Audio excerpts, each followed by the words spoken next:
Սամվել Կարապետյանն ու Կաքիկ Ծառուկյանը մրցելու են առաջին ընդդիմադիր ուժը լինելու համար։ ԿՊ-ի կանխատեսումն է սա։ Ստեղ ինչ է ասում։ Ստեղ անուղակի ինչ է Քոչարյան Ռոբերտին եւ Տաշնակցյանը ասում են դուք գնում եք ձեր տեղն ուրիշներն են գալիս, հա, կամ դուք գնում եք, մենք մնում ենք,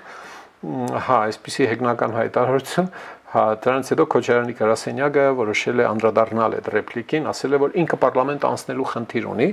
երևի Ալեն Սիմոնյանին կամ ԿՊ-ին նկատի ունեն, ճիշտն ասած ժողովուրդ ջան չարժե, որ քաղաքական գործիչներ այդքան անլրջանան։ Բոլոր հնարավոր հետազոտությունները, տո պատվիրված, տո չգիտեմ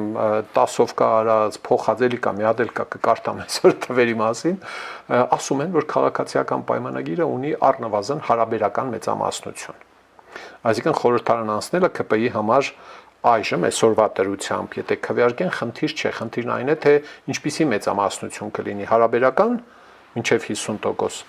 թե բացարձակ 50%-ից ավելի, հարցը տեղ է։ Հիմա այսպես 3 օր հետո կարող է ուրիշ բան լինել, էլի, սա նկատի ունենանք 2 ամիս հետո բոլորովին այլ պատմություն կարող է լինել, կարող է չլինել։ Եվ ելնել ասել, որ պարլամենտ անցնելու խնդիր ունի ԿՊ-ն, այս բան է, էլի, ցույց տալ, որ գիտեք, ես շատ անլուրջ քաղաքական գործիչ եմ, ով էլ դա ասի։ Եթե դա ասում է շարքային քաղաքացին, որի գործը որն է, ասենք, կալոս փոխելն է, աշխատում է վուլկանիզացիոն կետում։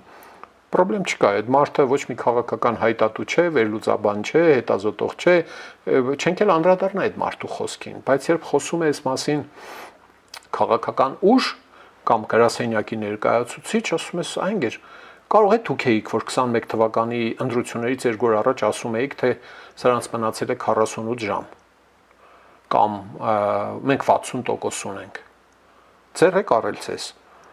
չեք ամաչում, ասենք, մտածում եք, որ հələ ժողովուրդը հավ է, էլի, հա, կարելի է այս մարդկանց այդ ձև կտել, բաներ անել, կամ մտածում եք, որ այդ թվերը հայտարարելով կարելի է լրացուցիչ քվե ստանալ, լուրջ։ Ելեք 95% ասեք, կարող է ավելի շատ ստանաք, այդպես չէ։ Այսինքն նման բաներ խոսողները, նման սուպեր ինքնավստահ հայտարարություններ անողները թույլ տվեք ասել մնացել են բանում 1900 եսի 90-ականներում, լավ, այդպես ասենք, էլի մի 30 տարի ժամացույցը ետ է մնացի, 30 տարի ժամացույցը առաջ տան 5 տարի կանցնի։ Գուցե այս ընտրություններին չմասնակցեք, Անուշ աղբերիկներ եւ քուրիկներ, մասնակցեք մյուս ընտրություններին, որ լուրջ բաներ խոսեք, լսենք էլի ձեզ։ Սիրելի ժողովուրդ, խնդրում եմ լայքել եւ բաժանորդագրվել ալիքը։ Դրանով դուք կնպաստեք, որ հաղորդումներն ավելի շատ մարդ տեսնի։